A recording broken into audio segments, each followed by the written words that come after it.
Idea is very very important. A small idea can change your life అంటాడు ఎవరో SIM కార్డులు అమ్మే idea వాడు.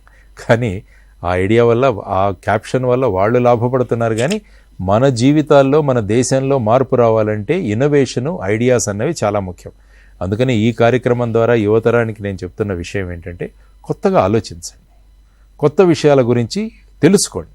కొత్త విషయాలు తెలుసుకొని ఆ విషయాల్లో మనం ఏమైనా చేయగలమా. అందుకని ఇప్పుడు స్టార్టప్స్ అని వస్తున్నాయి ఈ మధ్యలో. It's a good thing. అంటే ఒక ఆలోచనను తీసుకొని దాన్ని ఏ విధంగా మనం ముందుకు తీసుకువెళ్ళి ప్రజల జనజీవనంలో ఇవి ఏ విధంగా ఉపయోగపడతాయి అన్న దానికి ఒక, ఫర్ ఎగ్జాంపుల్ మీరు తీసుకుంటే, నేను ఇంతకుముందే ఉదాహరించాను, ఓలా, ఊబర్, తర్వాత మీ ఫోన్పే, తర్వాత ఈ రెడ్ బస్, ఈ స్విగ్గీ, జొమాటో, ఇవన్నీ కూడా స్టార్టప్సే ఇవన్నీ. సో అవన్నీ కూడా ఏం చేశారంటే, ఒక ఐడియాను తీసుకొని దాన్ని ఏ విధంగా కస్టమర్ దగ్గరికి తీసుకురావాలంటే కొన్ని సంస్థలే ఇప్పుడు నడుస్తున్నాయి. వందల వేల కోట్లతో ఆ సంస్థలు నడుస్తున్నాయి. దానికి మూలం ఏంటి? ఒక ఐడియా. అందువల్ల ఎప్పుడైనా యువతరం ఎప్పుడు కూడా ఈ ఉద్యోగాలు వీటి గురించి ఆలోచించకుండా ఎంటర్‌ప్రెన్యూర్‌షిప్ అన్నది చాలా ముఖ్యమైన విషయం. అంటే నేను ఉద్యోగం కాదు, నేను ఉద్యోగాలు ఇస్తానన్న స్థాయికి ఆలోచించే తత్వం మనలో ఉండాలి. దానికోసం ఏం చేయాలంటే ఈ విధమైన ఎంటర్‌ప్రెన్యూర్‌షిప్ ఐడియాస్ మనలో రావాలి. దానికి మూలం ఏంటంటే కొత్త ఆలోచన. మిగతా దేశాలు ఎందుకు ముందుకు వెళుతున్నాయంటే ఇన్నోవేషన్లో ముందుకు వెళుతున్నాయి కాబట్టి ఆ దేశాలు బ్రహ్మాండంగా ఆర్థికంగా కూడా ప్రగతి దిశలో వెళుతున్నాయి. Economically they are progressing because those people start thinking. ఇప్పుడు అమెరికా తీసుకుంటే 18 సంవత్సరాల తర్వాత they have to be on their own. అప్పుడు ఏంటంటే మనిషి కొత్తగా ఆలోచిస్తాడు. ఇక్కడ ఏంటంటే 2-3 తరాల వరకు కూడా చూసుకునే విధంగా మన విధానాలు ఇక్కడ మనం ఆలోచిస్తాం. మన పిల్లలు, మనవరాళ్ళు వీళ్ళు ఎలాగా ఉంటారని చెప్పేసి ఈ ఆస్తులు వాళ్ళ కోసం సమకూర్చాలన్న దీంట్లోనే ముందుకు వెళుతున్నాం. కానీ వాళ్ళను ఆలోచించే తత్వాలు గనక వాళ్ళలో పెట్టగలిగితే, అందుకనే యువతరం స్టార్టప్కి చాలా అవకాశాలు ఉన్నాయి. మీరు అందరూ స్టడీ చేయండి స్టార్టప్స్ గురించి.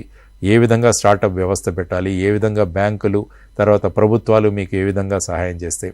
ఇంకా ముఖ్యంగా మీరు గ్రామాలలో గనక చిన్న చిన్న పరిశ్రమలు ఏర్పాటు చేయగలిగితే అక్కడ కూడా బ్రహ్మాండంగా మీరు ఉద్యోగాలు సృష్టించవచ్చు.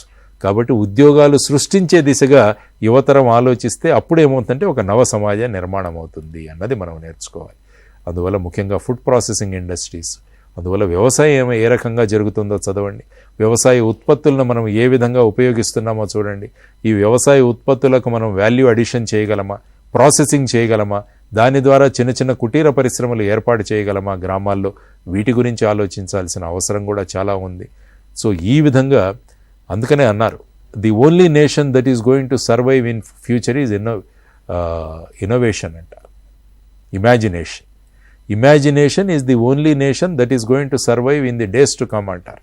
కాబట్టి ఇమాజినేషన్ అంటే కొత్తగా ఆలోచించే తత్వం, ఆ విధంగా కలలు కనడం, ఇవన్నీ కూడా చాలా ముఖ్యమైన విషయాలు. అది ఎప్పుడైతే చేయగలమో అప్పుడు ఎంటర్‌ప్రెన్యూర్‌షిప్గా దిశగా వెళుతుంది. దీనికి ప్రభుత్వాలు కూడా సహకరించాలి.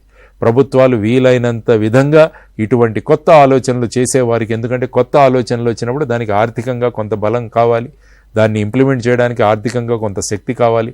దానికోసం ఈ స్టార్టప్ ఇండియా ఏదైతే వచ్చిందో దాన్ని ఇంకా బలోపేతం చేసి ఇటువంటి ఐడియాస్ను కనుక చేయగలిగితే, 2-3 మేజర్ ఇన్నోవేషన్స్ కనుక మనం దేశం కోసం తీసుకురాగలిగితే ఏమవుతుందంటే then economically the nation will progress. So ఆ విధమైన ఆలోచనలు యువతరం చేయాలి.